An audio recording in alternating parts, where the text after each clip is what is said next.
looking at, I was trying to get the NASCAR standings up here on the screen. I'm not having much success with that as of yet, but 1 point away. Yeah.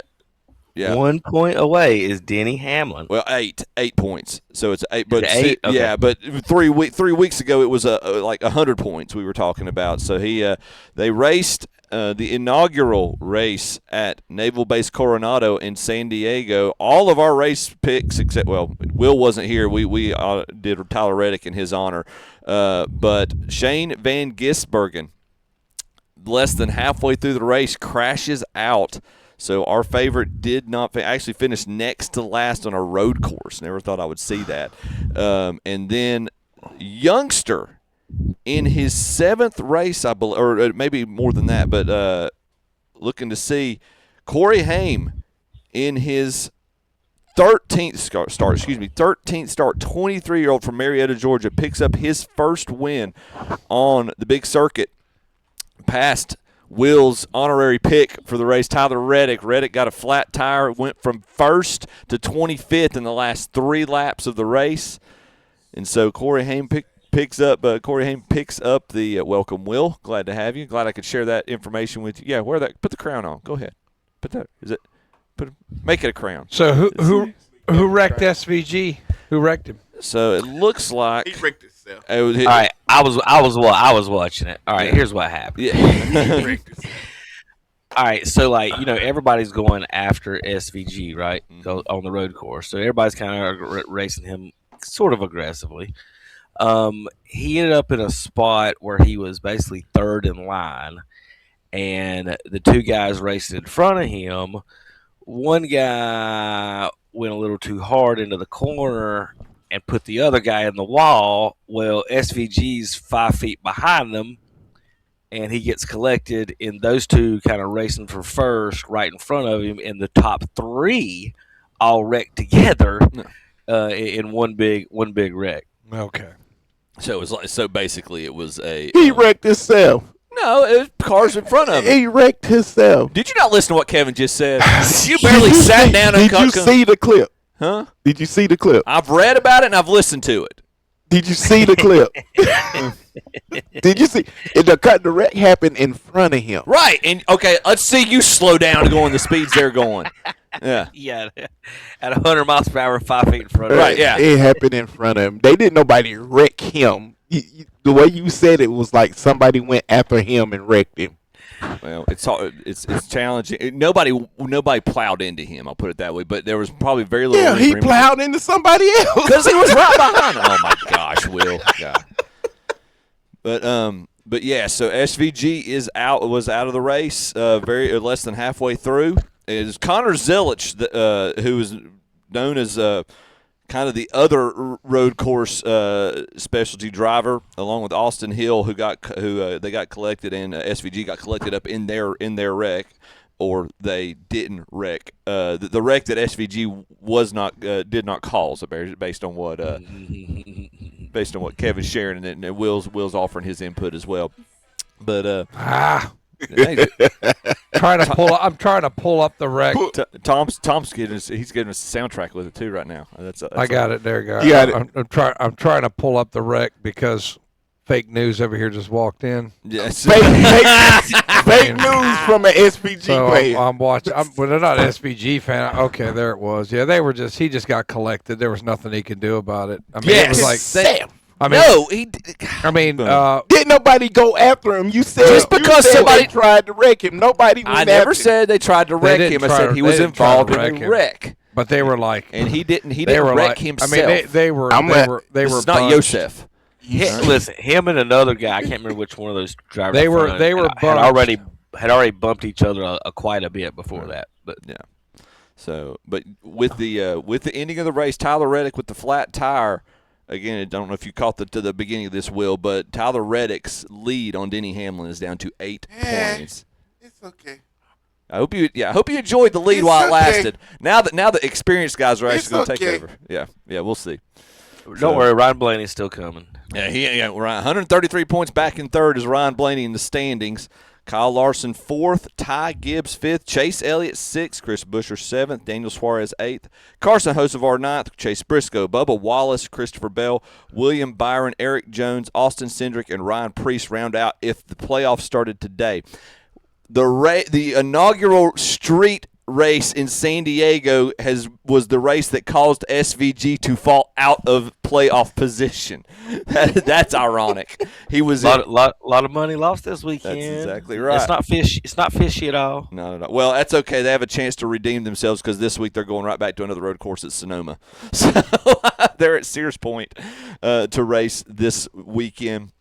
I've already got the odds looked up for that as well. Taking a look. Hey, Jimmy Johnson raced at the naval base. I don't know if you knew that. Sort of.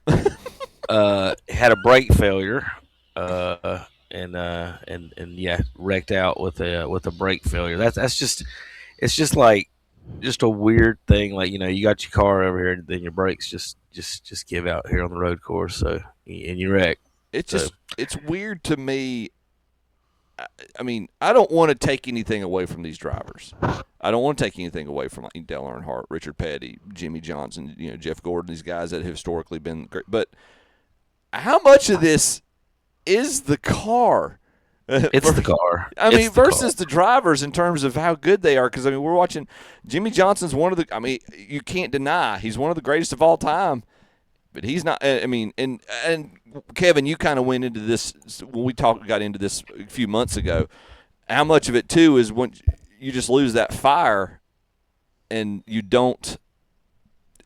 I don't know. They just don't have that. They don't want to put themselves in questionable situations race wise. Well, having kids and families is different. One, two. Also, there's nothing on this planet Jimmy can't drive. Right. But this next gen is different than like what you talked about with the other guy. Every guy you just named liked a loose race car, right? And this one, the back end gets loose, you wreck.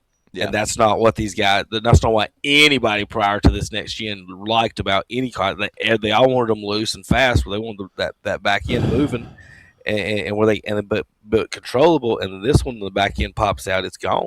Yeah, gotcha. No, that's a fair point too, and I think you've seen and. God rest his soul. You can't listen. You've seen cars and you've seen the Dukes of Hazzards. You slide in the back, you turn right to go left.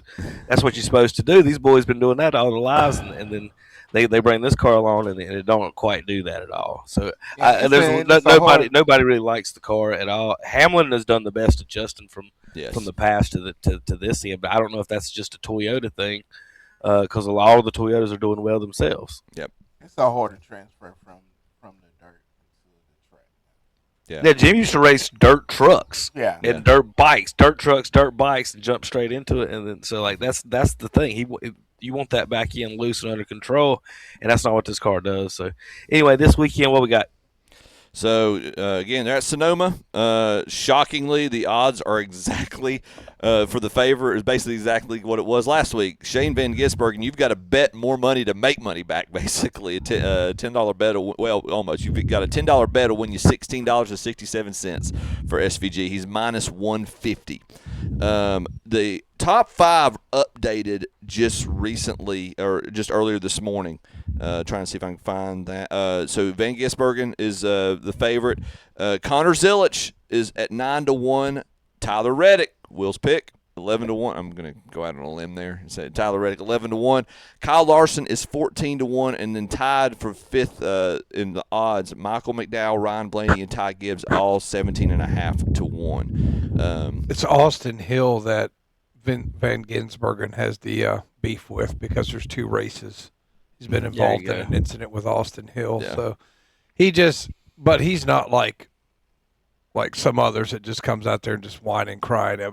He was kind of, I think, a little bit more mum about it. It's like, well, watch the film. I think that's kind of the way he was with it. They did have another F1 guy out there. I can't remember his name, and he wrecked Noah Gragson or bumped Gragson, and Gragson come up to him after the race, say something. And the guy told him to F off in whatever Italian language he speaks. So. Well, I'm like, back in the day, they wouldn't come up and say something to you. They just punch you in the face. Now, I mean, these guys, they would scrap in pit row back in the day. I don't think these guys will do that. They're just I guess make their emotions known and that's it. But back in the day, man, who was it that the car came by and he threw his helmet at the car? Oh God. yes. It's like he went by, got wrecked, he threw his helmet at the car. It's like that was awesome. But yeah, I'm trying to who. There's a lot of guys that's done that. yeah, I can't remember one famous one. I can't remember what it was. I remember the one you're talking about. I'm looking it up right now. There's most famous NASCAR driver to throw a helmet at a car was at Bristol, Tony Stewart. Yeah, I was about to say, I'm pretty sure it was. I was about to guess hothead Tony Stewart, but I didn't want to get into all that. But it was as well. What a surprise that he threw. And I know Kevin. I know when Kevin's here, he pulls up the clips and things. But it was bam, bam, Kevin. He couldn't do anything. I mean, it was just like they were all there together. Yeah. And I couldn't talking tell. about SVG. Yeah. I couldn't tell whether it was Hill hit the wall or Hill ran him into the wall.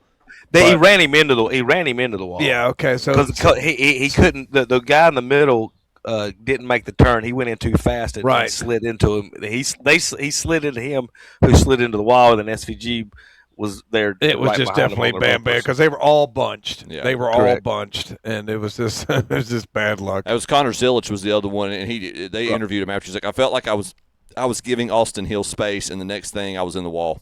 Really unfortunate. So Hill was on the outside. Yeah. Okay, Zilic was on the inside. I hate to end both days for Shane and I. We had a really fast car today, so forth. Yep.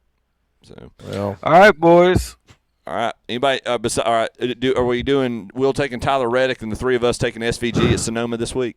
I think that's the call. Or are we just gonna? I think that's the call.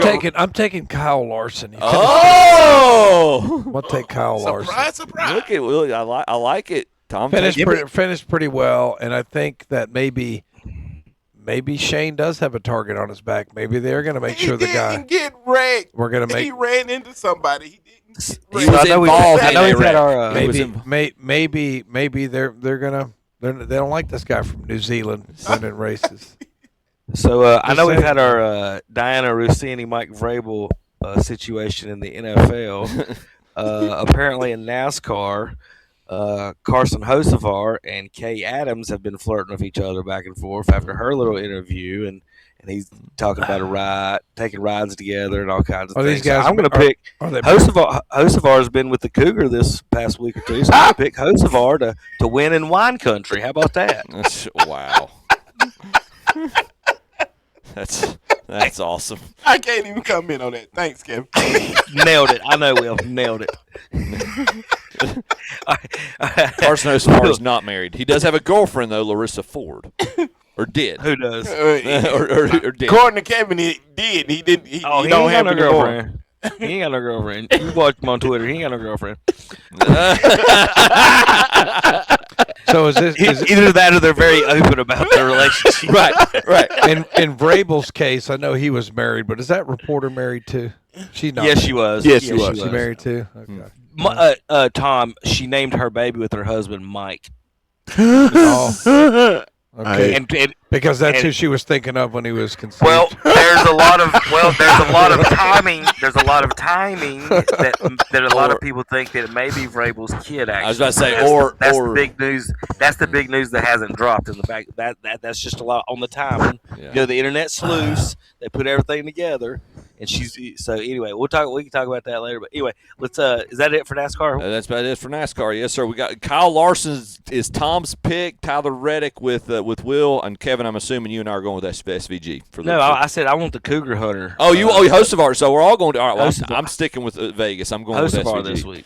So good deal. All right. We come back, Chip. Let's. We got to talk this LaMelo trade. Yep. All right. We'll go NBA. Talk the LaMelo trade. Talk the draft. Also talk about the Giannis trade as well. Probably a little bit too. Got that. Got a whole lot more. Little recap of the U.S. Open. I'm sure we'll get Tom's take on the World Cup and anybody else's take that might have some as we get ready for the knockout round. You're listening to Shock Jock Saturday Morning Sports Talk on KTC Broadcasting.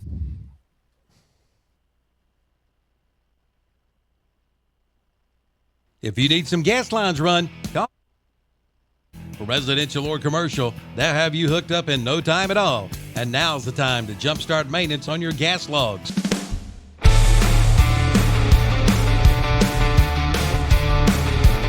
Watch and listen to the Shock Jock Sports Talk Show Live Saturday mornings, 8 a.m. to 10:15 a.m. on WCSL 92.9 FM, 1590 a.m. and the KTC Broadcasting YouTube and Facebook pages.